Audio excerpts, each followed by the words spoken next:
The Okay, basketball team. let's get to the NFC playoff picture. Falcons in. I think this year's playoffs are very interesting.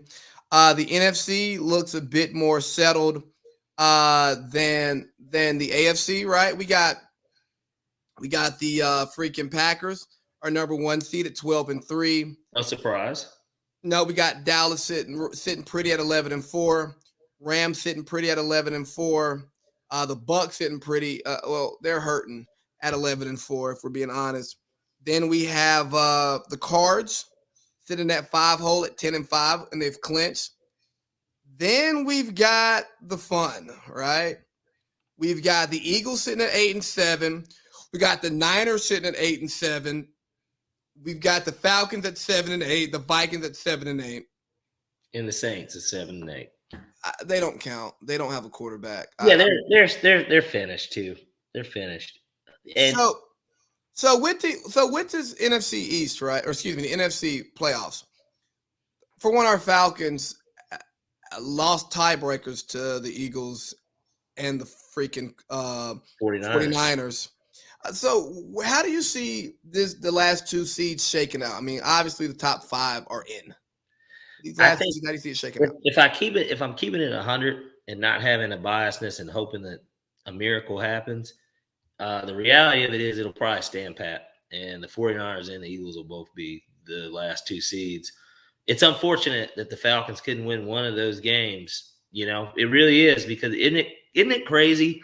Or even if they had just beaten Washington. That's the one. The Washington and the Carolina at home. Those are the two. Yeah, they're just two games. It's just like, my goodness. Like, but you know what? That was to be expected with the type of roster that the Falcons had this year. Like, I mean, they've overachieved already.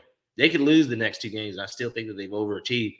But you're sitting in a position at where, you know, I'm looking at this. 49ers get Houston next week. Houston already got their big upset win last week. Now, that doesn't mean that that they're going to just lay down to the 49ers. The 49ers are cooking, and actually they're coming off a loss that they maybe should have won because they were up. But you got Trey Lance starting there, and we don't know what the week. Not confirmed. Jimmy G's not playing. And if he is, I mean, look, we'll see. Davis Mills has been cooking with grease. So, I mean, look.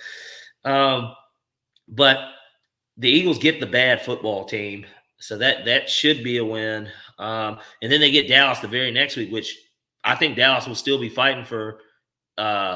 Certainly, everybody wants to act like if you don't get that bye, it doesn't matter. But no, you want to get the 2 seed because you don't want to be the 4 seed and then potentially have to go to the frozen tundra in Lambeau Field and play in the second round. I wouldn't want to, because the thought is that Green Bay is going to beat Minnesota.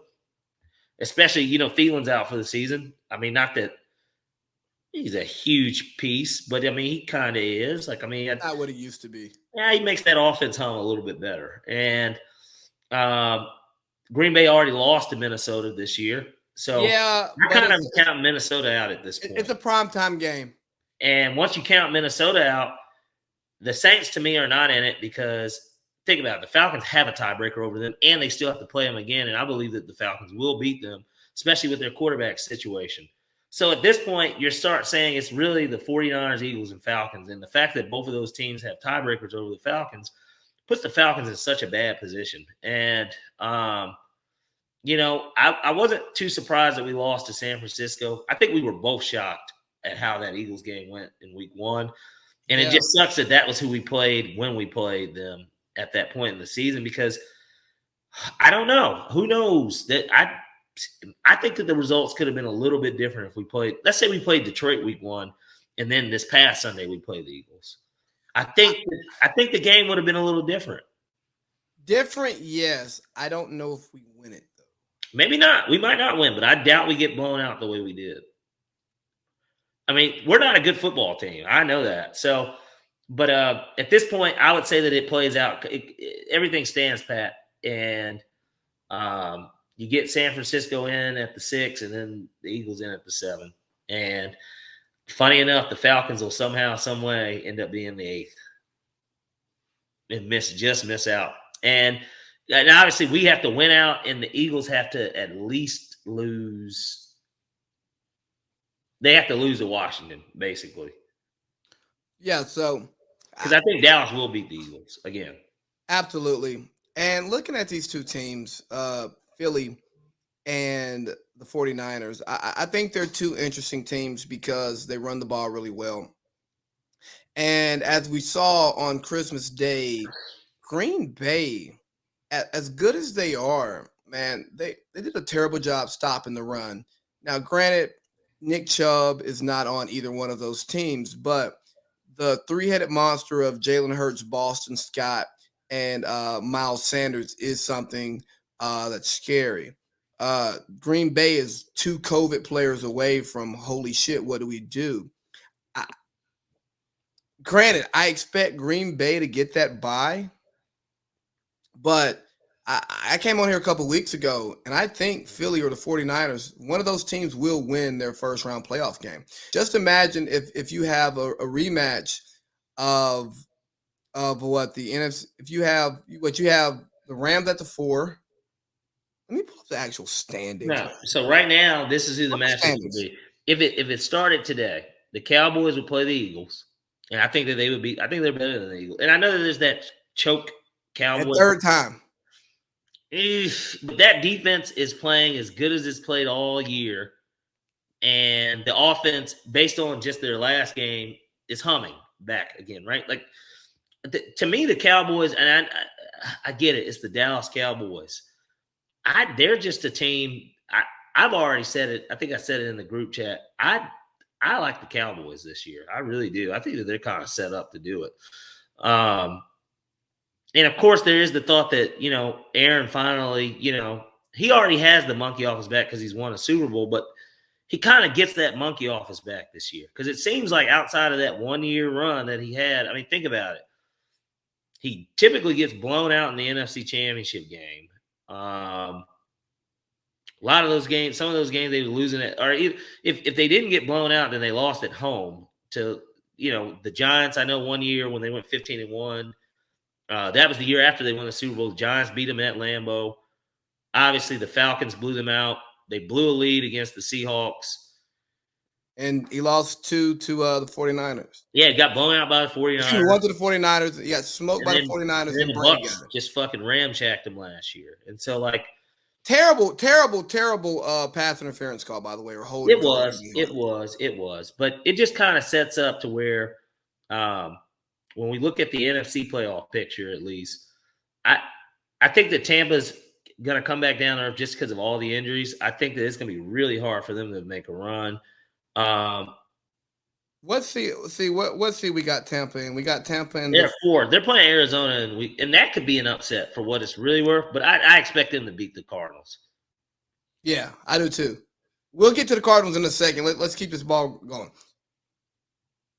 So let me see. So if I got San Fran or Philly upsetting somebody, we're saying San Fran upsets the Rams.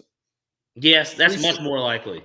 Well, yeah, because they've beaten them 5 or 6 times in a row. I mean, yeah, Shanahan owns McVay, and what happens in the NFL world if Wonder Boy McVay gets put out in the first round by Kyle Shanahan and the I guess we could say underachieving 49ers or slow start 49ers. Let's just you're a Bill Simmons guy, right? The sliding doors moments, right? So what happens if the 49ers go on go to New York Giants, a Packers from 2010-esque run, right? Where they get hot. And for one, what does that say about the Rams? Because they go through the Rams, they beat McVay again. It didn't matter if you had Matt Stafford or Jared Goff. You could have kept your draft picks. Even though I would still take Matt Stafford over Jared Goff and draft picks any day of the week. I watched his backups the other day and they were terrible. Bad point. But and then what does that say for Jimmy Garoppolo? I think if the 49ers go on a run, this gets interesting. This turns into like Jordan Love 2.0, but your prospect shows more upside than the guy sitting in the seat. Well, I'd say more.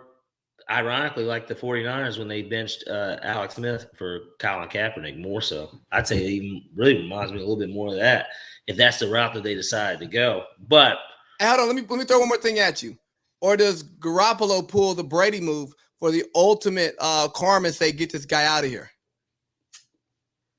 Well, it won't work for him. I mean, Brady was Brady and Jimmy G's Jimmy G. So yeah, that's almost a rhetorical question that you just asked me. To be that's the first take topic right there. It is. That's honestly that's a perfect first take topic because then Molly will come in and say, he's like, well, what do you do if Jimmy G doesn't want him there anymore? It's just like. And then Ju sends us the clip from Instagram and then says, I don't know why they would get rid of Jimmy G. You're acting like they didn't go to the Super Bowl with him. Same reason why y'all should have got rid of Big Ben after going 11-5 last year. He's not good. I mean, yeah. And so, no, that's not going to be an issue. I do think that out of the two teams, for sure, it's as much easier to say that the 49ers would have the better chance of the upset just because they kind of do own the Rams. And then they're a better road team than they are home team. Everybody forgets that. The 49ers are pretty bad at home, and they have been the last 2 years. Philly, I just don't think – I think Dallas is just way more talented. And that Dallas it just seems like one of those years for Dallas to where certainly even if they lose in the playoffs, it won't be in the first round. I don't see it. Like, I just don't see it. So if there's more likely of an upset of those first three matchups in general, I would say that definitely the 49ers beating the Rams seems the most realistic just because I don't see Brady bowing out in the first round either, even with the injuries, especially to a free-falling Cardinals team.